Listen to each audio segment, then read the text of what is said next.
Welcome. Today we will travel back to a time when the fate of the world hung in the balance, and air battles in the Mediterranean became the arena of a struggle for the future. At the center of this story are the first victories of black pilots in the United States, who not only changed the course of the war, but also shattered long-standing stereotypes. However, behind each success lay questions. How did racial prejudices hinder the training and recognition of these heroes? Why, during the war years, did their achievements begin to break down decades-old barriers? And most importantly, what is at stake when it comes to the truth hidden behind broken stereotypes and the blood of combat pilots? In this investigation, we will lay out the facts that will shake your perception of history and reveal who was truly orchestrating these aerial battles. Are you ready to see what has long been hidden in the shadows? Then let's begin. In the distant year of 1943, as the war in Europe and North Africa reached an unprecedented intensity, a story was unfolding behind the scenes of global events that might have gone unnoticed, if not for its undeniable evidence. On that fateful day, July 2nd, at a base in Castelvetrano on the island of Sicily, the first confirmed sound of an air victory by a black pilot in the history of the United States was recorded. This day became not just a date in military records, but a symbol of change that, at first glance, seemed impossible. The gaze looked to the sky, and for the first time in a long while, words about victory, skill, and strength, regardless of skin color, were heard. Lieutenant Charles Hall, brave and determined, shot down a German Focke-Wulf 190 in an instant. This moment is not merely a statistic of bloodshed and technology. It marks the beginning of a new era, an era when skin color ceased to be an obstacle to heroism. On the same day, a swastika symbol adorned his aircraft, transforming it into more than just a combat insignia. This symbol became a reminder of the confrontation between two worlds. On one side, the brutal, dehumanizing ideology of Nazi Germany. On the other, the power and resolve of those fighting for their freedom, regardless of skin color. This symbol carried not only a military achievement, but also a challenge to the established stereotypes imposed by society, the system, and the army. For many, myths about the inability of black people to master complex technology and combat skills still persisted. These myths had been formed back in the 1920s, following a report from the U.S. Military College claiming that black individuals were incapable of high-tech tasks and that their role was merely auxiliary or symbolic. These false notions took root not only in the minds of the general public, but also within military structures, creating an invisible yet powerful barrier. Meanwhile, across the ocean, in America, the situation was different. By the early 1940s, black pilots were no longer a novelty to some. Legends such as Eugene Bullard, who fought for France during World War I, and Bessie Coleman, who became the first black female pilot, have already proven their competence and bravery to the world abroad. While in the United States they were limited by segregation, they continued to fight for recognition of their rights, for the opportunity to fly and serve. Their stories were filled with struggle, breakthroughs, and unwavering belief in the possibility of changing stereotypes. While most of American society fought for their country, black men and women fought for the right to be considered an integral part of that society, for the right to be equal before the law and fate. On April 21, 1939, a law was enacted in response to pressure from civil rights activists and public organizations demanding the end of segregation in the armed forces. It was then that the so-called 99th Squadron was created, a unit specifically designated for black pilots. This was not just a formal decision. It was a challenge to the system, a challenge to those who believed that race determined a person's ability to serve, and heroism. Inside this unit, passions, doubts, and hopes ran high. The command on one hand was forced to follow orders, but on the other hand, faced growing pressure from the public and activists demanding change. This conflict became the foundation for the upcoming trials. In April of the following year, amid the war, a new force appeared in North Africa, the 99th Squadron under the command of Major Martin Benjamin O. Davis, Jr. He arrived there to fight, to prove that black pilots are capable of more than they were given credit for. Encounters with prejudiced attitudes from the leadership became a test not only of their skills, but also of their faith in victory and justice. Inside these aircraft, among engines and wings, the fight for recognition was raging. Yet, within a few months, an incredible event occurred: the first combat missions. In the initial battles on the Panthera Island, Black pilots demonstrated their resilience, determination, and readiness to fight to the last drop of blood. Their participation in attacks, their steadfastness, and precision proved that myths about incapability are false, and their successes were not accidental but inevitable. But why, precisely during wartime, amid deadly dangers and fierce battles, were racial stereotypes shattered? Why then, in the heat of combat, did evidence emerge that skin color does not determine ability, intelligence, or heroism? This question is central to our story. Wartime is a time of extreme conditions, when lies and myths crumble under the weight of facts and evidence. In circumstances where each day is a struggle for life, honor, and the right to be called a hero, people begin to see in each other not skin tones, but human dignity, strength of spirit, and skill. The first victories of Black pilots were not only military successes, they were a powerful blow to long-standing prejudices, a challenge to a system that for years had enforced division and injustice. Thus, their initial achievements were more than just victories in the sky. They marked the beginning of a new era, an epoch when racial barriers started to crack. Their accomplishments are not merely statistics, not just combat missions and downed enemies. They are symbols of change, laid into the concrete foundation of the future. They demonstrated to the world that heroism has no skin color, that the capacity for greatness is universal, and that even in the darkest times, there is room for light. Their victories became a potent weapon in the fight for equality, recognition, and human dignity. Although the war continues, their successes have already left an indelible mark on history, eroding boundaries that once seemed unbreakable. This story is not only an analysis of facts or a chronicle of combat flights. It is a tale of people who, despite all obstacles, believed in themselves and showed the world that racial stereotypes are lies. Their initial successes are not only military achievements, they are a beacon of hope, the beginning of changes that, despite resistance and prejudice, will come. Because when the light of victory shines in the sky, no walls of discrimination can stand. And that is the main message of this story. In the midst of war, amid death and destruction, the truth is born, a truth capable of changing the world. At the beginning of the 20th century, when the world was still shadowed by prejudices and stereotypes, racial barriers were firmly rooted in the structure of the American military. A century ago, in the 1920s, when the first shadows of war had not yet touched global scales, opinions and attitudes were forming in the country's strategic centers, later becoming stone walls on the path to equality. At a time when the world was experiencing the aftermath of World War I, in which millions of soldiers participated, there were those who, for the same reasons as others, could not escape the stereotypes imposed by society.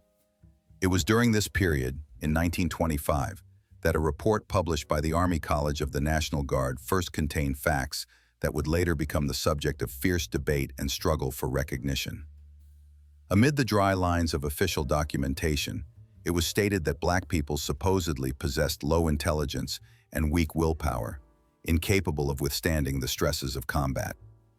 These words were not merely expressions of bias. They became a justification for discrimination, for limiting opportunities, and for justifying unjust decisions. At that time, such stereotypes were accepted as axioms, regarded as truth, rooted in popular consciousness and military structures. But, as often happens, reality does not conform to stereotypical definitions. By the 1930s, as the world slowly evolved under the pressure of new ideas and challenges, the first exceptions appeared. In those years, Black pilots such as Eugene Bullard and Bessie Coleman began receiving training abroad, in Europe, in countries where racial prejudices were not as deeply ingrained. They proved otherwise, demonstrating that intelligence, bravery, and skill had nothing to do with skin color. Their achievements were not just individual successes. They became living proof that stereotypes are lies imposed by society. These pilots fought for the right to be considered equal, for the opportunity to serve their country on equal terms, and their successes became a tangible response to outdated myths. By the start of the war, in 1939, public pressure, activists, and the media had influenced military policy. In response to the public outcry and demands for justice, the first black pilot unit was established, the so-called 99th Fighter Squadron. This step was not merely a formality, but a challenge to establish stereotypes, an attempt to show that skin color does not determine combat capability, but rather the ability to serve and bravery. Yet, even with the creation of this unit, deep internal resistance remained within the Army. In 1941, at the initiative of Army Secretary Henry Stimson, this squadron was formed to test the capabilities of black pilots. Within military structures, in the officers' chambers, an atmosphere of skepticism, prejudice, and distrust prevailed. Internal discussions centered around questions. Could they withstand combat stress? Did they possess sufficient skills? An internal conflict persisted between the desire to prove their worth and the limitations imposed on them, tearing at the hearts of these men. The first real combat missions, especially during operations over Pantelleria, marked a turning point. Eyewitness accounts and documentary evidence show that these combat missions, filled with danger and tension, became a test of resilience. The pilots' successes, their precise and daring attacks, their endurance under fire, all demonstrated that stereotypes are merely illusions. However, despite these factual achievements, resistance and stereotypical attitudes continued within the Army. Internal opposition manifested in limited tasks, refusal to trust the new pilot's command, and slow adaptation within the structure, where prejudiced views did not simply disappear because evidence was clear. It was in 1943 that the situation began to change. The combat missions over Pantelleria, these heroic operations where black pilots demonstrated their exceptional training, courage, and professionalism, became an irrefutable argument for the command. Official records testify that the successes of these crews effectively ended racial prejudices, though not immediately. The internal resistance continued to exist, and many officers still saw black pilots as only a temporary solution, doubting their full combat capability. But their very victory became a symbol, a challenge to the old order. The central question that remains relevant to this day is, why, despite obvious competence and real combat successes, did the Army continue to maintain strict racial barriers and doubts? Why, even after numerous proofs, heroic deeds, and stories that built the reputation of black pilots, did internal prejudices continue to fester in the hearts of those who were supposed to support and defend them? The answer lies not only in outdated views, but also in deeply rooted societal prejudices, in fear of change, and in an inability to accept a new reality where skin color no longer determines human worth. These barriers seem so strong that their destruction required not only facts and evidence, but also time, patience, and internal struggle. However, at the heart of this story, there is also a bright thread. Internal prejudices began to crumble under the pressure of real combat successes, under the weight of undeniable proof. Every successful flight, every victory, every rescued crew, all of this was not just statistics, but a powerful signal that judgments about the abilities of black pilots were lies, that their dignity was an integral part of their service. These events foreshadowed changes that would, in the future, transform not only the military structure, but the entire country, bringing it closer to ideals of equality and justice. And although at that time, doubts and resistance still reigned, their victories laid the foundation for a future where racial prejudices gave way to recognition of human worth, regardless of skin color. On that hot July day in 1930, when the sun mercilessly scorched the Mediterranean, a battle unfolded in the sky that would forever change the history of aerial combat. Explosions, the roar of engines, the whistling of shells, all this was merely a prelude to what was to become the beginning of a new era. It was precisely during those early summer days, In a time when the entire world was plunged into the chaos of war, that black pilots first stepped onto the stage to make their mark. Their combat operations were not just tactical maneuvers or random successes. They were a challenge to the system, a proof that even in the most difficult conditions, heroes could be found. Throughout the winter preceding this, in the shadows of great battles, legends about black pilots whispered. Fighters whose origins, who they were, and what drove them were shrouded in mystery. But it was in July, when the war reached new heights, that their first successes began to become evident. However, no one in the command was prepared for the fact that black pilots, appearing like shadows in the clouds, could so quickly and decisively change the course of events.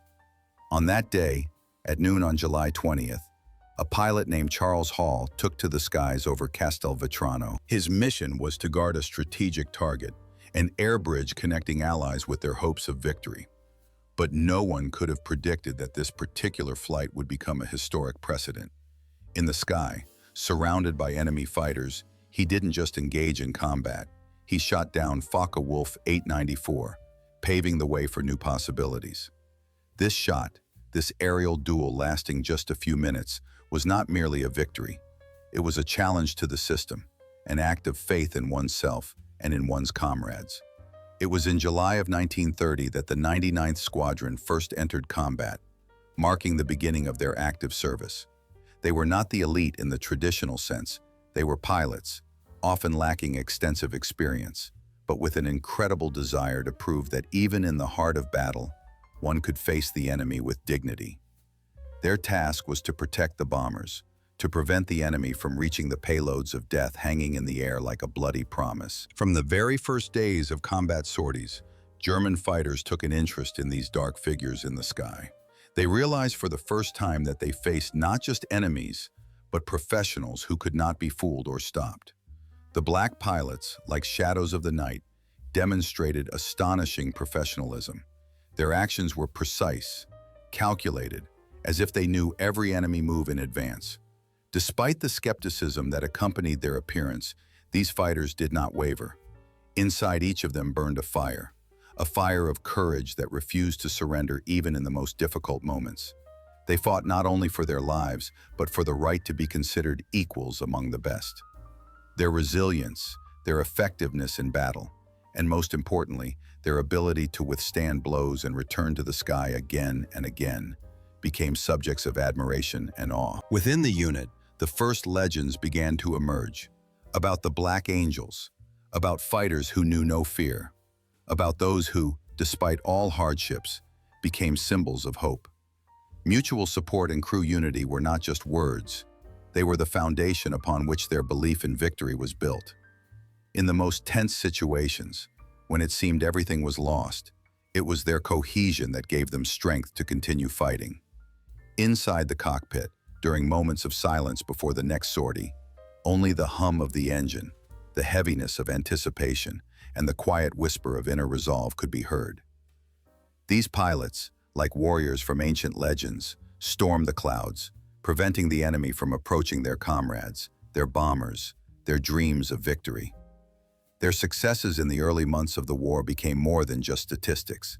They turned into symbols of resistance, proof that even in the darkest hour, light can be found. These initial victories laid the groundwork for large-scale combat operations that soon unfolded in Italy and even in the heart of Germany.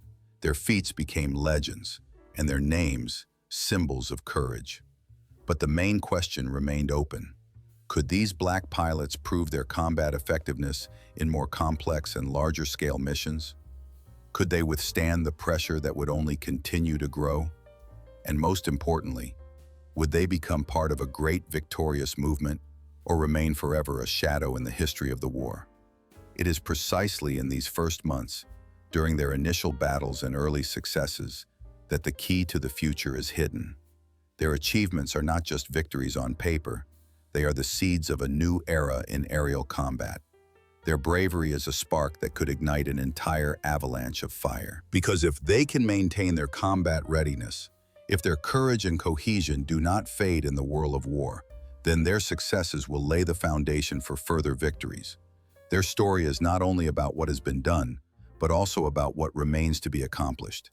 It is a starting point that will determine the outcome of the entire air battle, a battle in which the fate of millions and the future of entire nations will be decided. And now, at this moment when the first victories of the black pilots are recorded in history, the question arises: will these fighters, driven only by their determination and faith, be able to undertake larger, more complex missions? Their successes are not only proof of their professionalism, they are a challenge to the entire world, a challenge to a system that has long underestimated them, a challenge to fears and prejudices, a challenge to everything that seemed insurmountable. And if these first steps prove successful, then a path will open for new, even bolder and more dangerous operations. Because only victories in the initial battles can serve as the catalyst for an entire era of new heroes, new legends, new black angels flying ahead of the storm of war in hope of dawn. In July 1944, when the scent of approaching victory already hovered over Europe, the command of the Allied air forces finally realized the need for radical changes in the tactics of defending their bombers. At that moment, at the heart of strategic planning, the idea was born: to use visual identification that could instantly distinguish their planes from enemy ones. And it was then that bright, recognizable red tails appeared on the aircraft of the 332nd Fighter Group. This system, seemingly simple, harbored revolutionary potential at its core.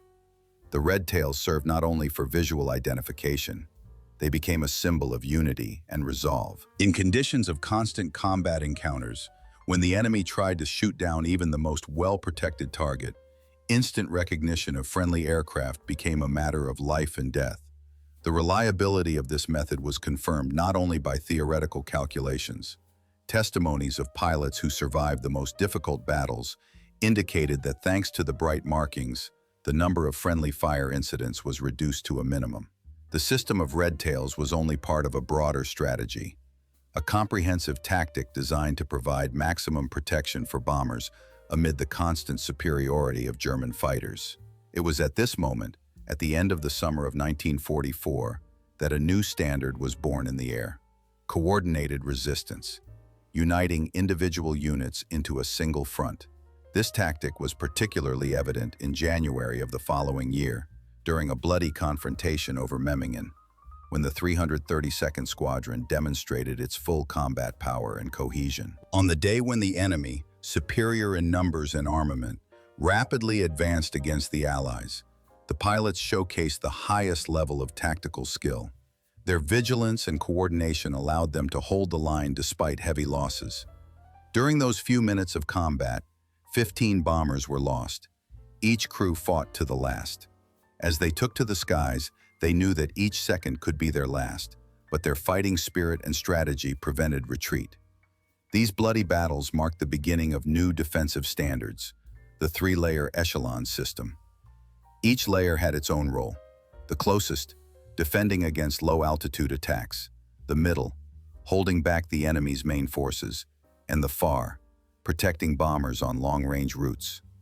Collectively, these levels formed an impenetrable barrier for German fighters, transforming the airspace into a complex network of defense. Only thanks to the bright red tails, a visual symbol of unity, could pilots instantly identify each other amid the chaos of battle.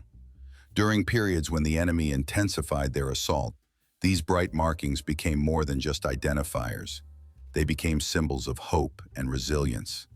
When it seemed that the Germans might break through the defenses, these tactical innovations and visual cues helped crews stay calm, bolstered their fighting spirit, and gave them strength to continue the fight.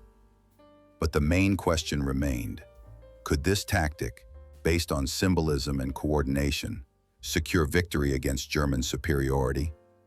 In conditions where the enemy used all available resources to destroy Allied aircraft, these methods became not just a strategic necessity, but a true weapon in psychological warfare.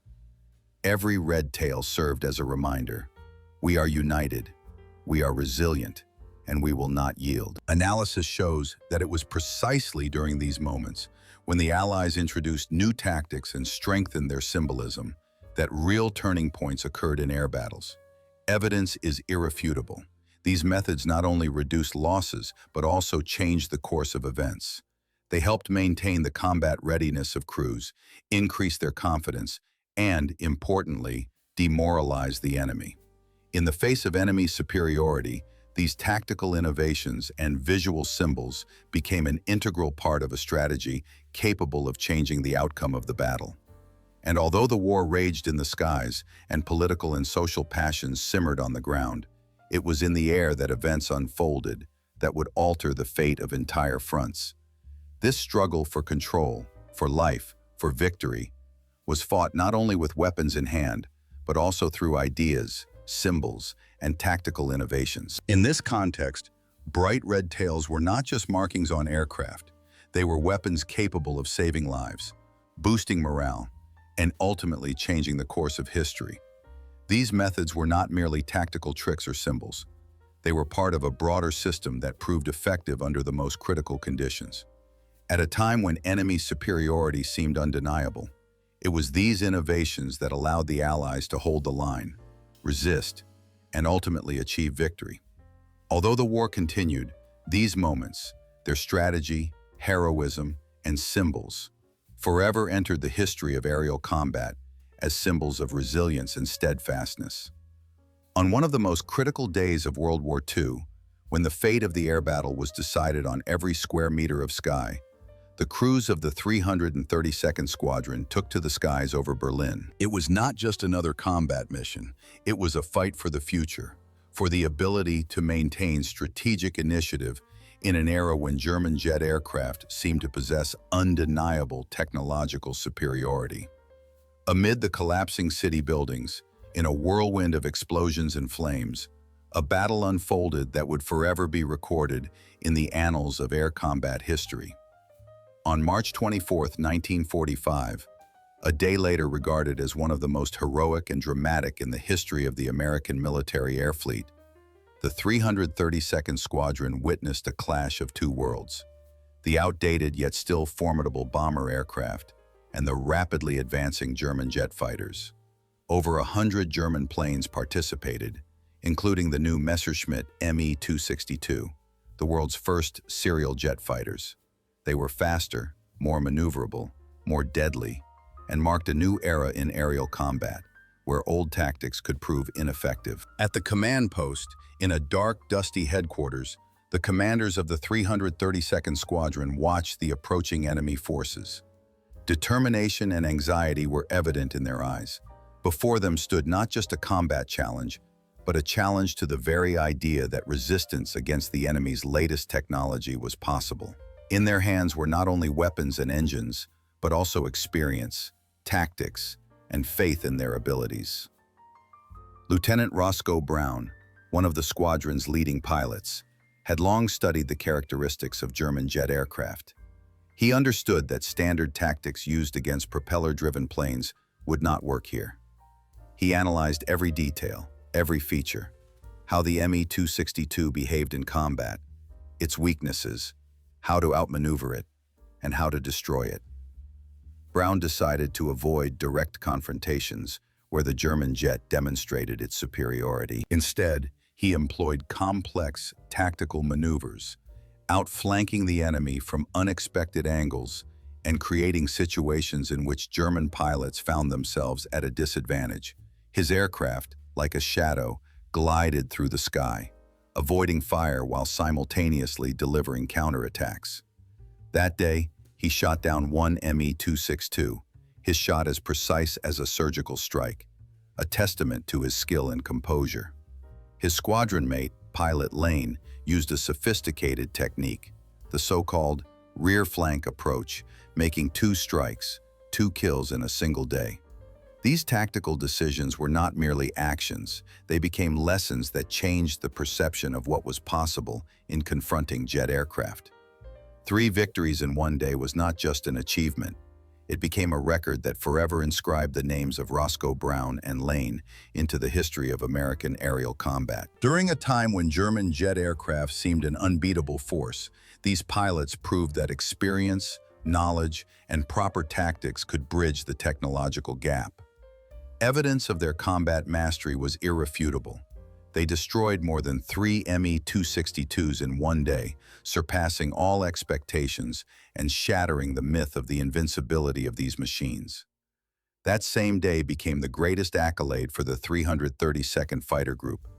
They received the highest honor, the Distinguished Unit Citation, a recognition of their heroism and strategic genius. These successes confirmed that even the most advanced technology cannot defeat experienced, well-trained, and tactically intelligent pilots if they know their enemy's weaknesses and know how to exploit them. As a result, destroying 3 Me-262s in one day became one of the greatest achievements in aerial combat of World War II, an example that inspired and intimidated opponents alike. But the main question remains: how exactly did the pilots manage to overcome the technological gap? How, despite having less speed and firepower, were they able to prevail over an enemy armed with the most advanced jet aircraft? What was their strength, skill, tactics, or something deeper? That day demonstrated that even in an era of technological superiority, the human factor could change the outcome of a battle. Timely decisions, the ability to analyze the situation quickly, and courage, all these became decisive factors that helped American pilots defeat the newest German weapons. Finally, it is impossible not to note that the successes of that day forever changed the perception of aerial combat. They proved once and for all that even the most modern and complex technologies cannot replace human mastery and tactical thinking. These tactical decisions permanently altered the understanding of the possibilities of fighting against enemy jet aircraft and marked the beginning of a new era in aerial warfare, where man, his mind, and strategy are more important than any technology. It was a day when heroism and ingenuity triumphed over even the most advanced technology. A day that would forever be remembered as one of the greatest examples of human inventiveness and courage. At a time when the skies over Europe were under constant threat and bombers like meteors pierced through clouds to strike the enemy, another, equally crucial battle was unfolding on the ground. This was the fight of the support services, those who stood behind the pilots' backs, monitoring every screw, every strap, and every component of the complex mechanical system that transformed simple aircraft weaponry into a deadly machine. In conditions where resources were running low and the enemy intensified its attacks, these invisible to the naked eye individuals became a living shield and the backbone of victory. Their heroism, selflessness, and resilience were not just words. They were facts permanently inscribed in the history of air operations. Fewer than 1,000 out of more than 16,000 pilots serving in the Texas Squadron were actual pilots. The rest were mechanics, engineers, and support personnel, the heart of this vast mechanized army. These were people whose work often remained behind the scenes. Their labor was not just a craft, but a true art of survival and maintaining combat readiness. Imagine, in conditions where spare parts were nearly exhausted and each delay or breakdown could be fatal, these masters and engineers working amidst constant bombings and resource shortages did not spare their strength. They could not afford mistakes, nor could they afford to stop. Their hands, covered in sharp machine oil and dirt, fought tirelessly for each functioning part, each secured bolt. In their eyes was the understanding. Their work determined not only the aircraft's operation, but also the lives and fates of the pilots. Their heroism was especially evident in March 1944. On that day, a German raid, like a hammer blow, shook the sky, claiming the lives of several ground crew members.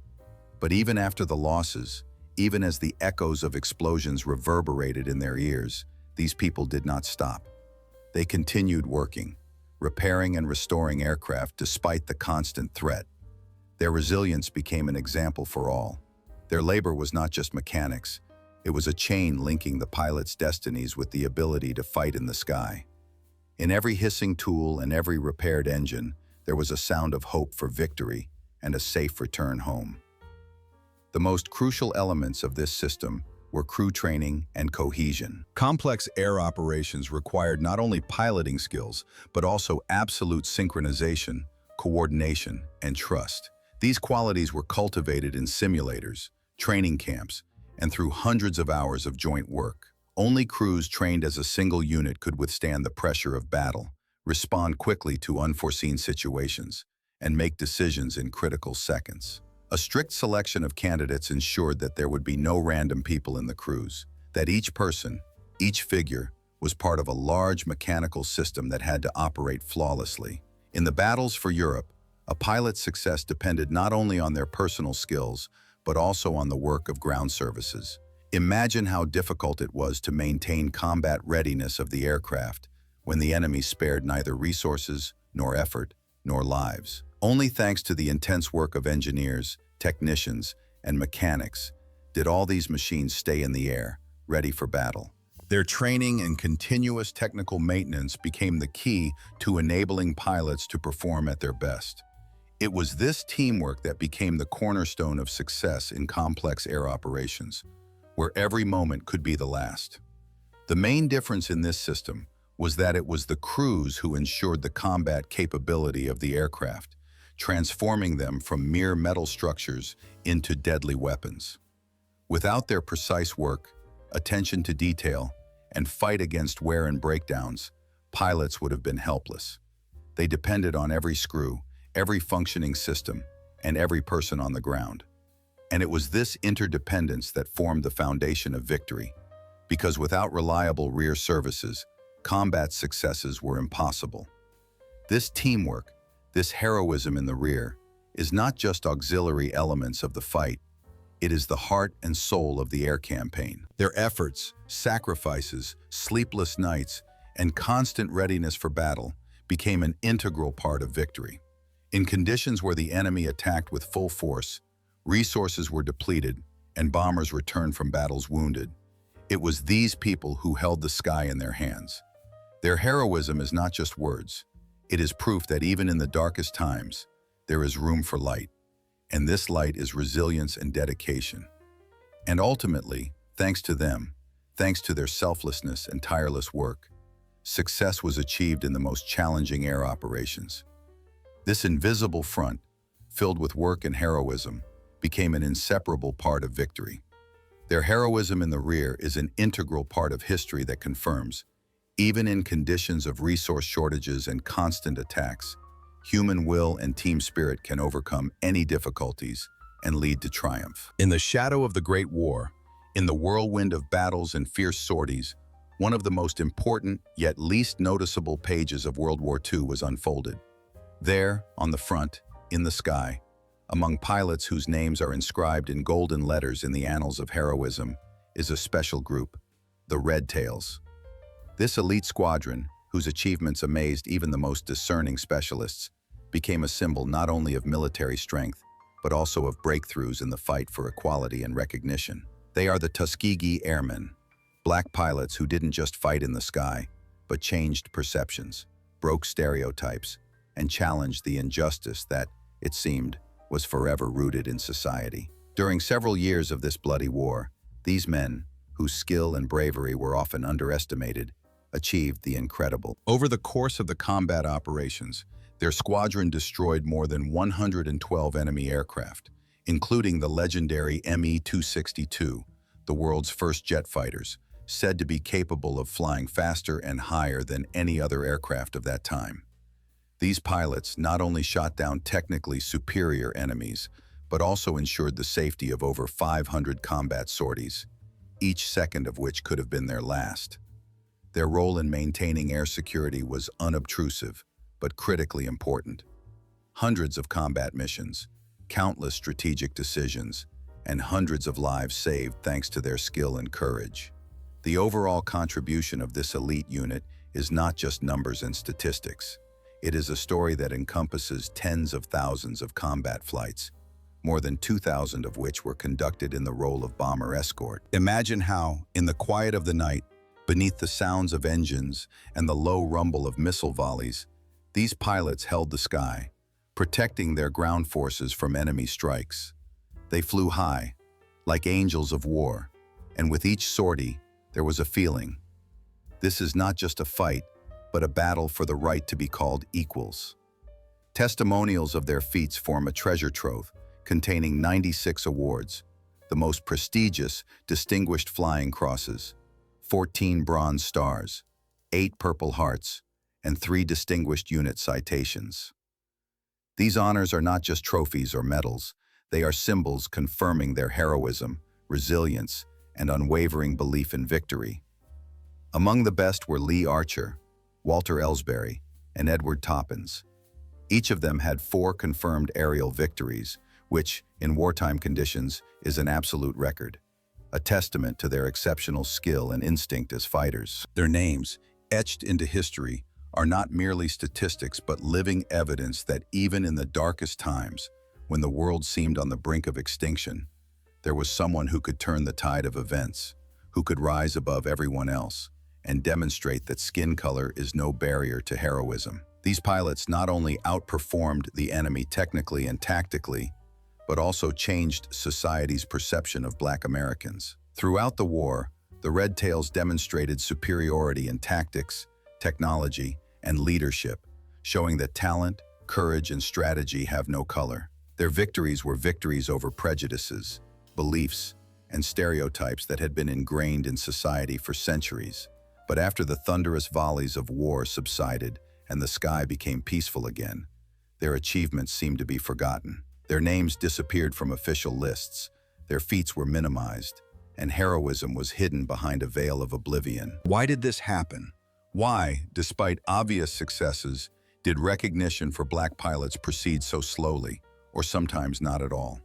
After all, the evidence, facts, testimonies, awards, was irrefutable. Their achievements, backed by documents and eyewitness accounts, could have served as a lesson for society as a whole. But this is where the main conflict lies, the conflict of systemic injustice and racial discrimination, which seemed capable of destroying everything they had accomplished. The question that still echoes is, why, even when their merits were undeniable, did recognition come so slowly? The story of the Red Tails is not only a tale of heroism and technological superiority. It is a story of overcoming barriers, fighting for acknowledgement, resilience, and dignity. It demonstrates that talent and courage have no skin color. Their victories became the beginning of change, changes in public perception, in relationships between different races, and in understanding that heroism is not defined by gender, nationality, or skin color. Their legacy proves that change starts with victory, confidence in oneself, and belief in justice. And so, years later, long after the war ended, their achievements were officially recognized.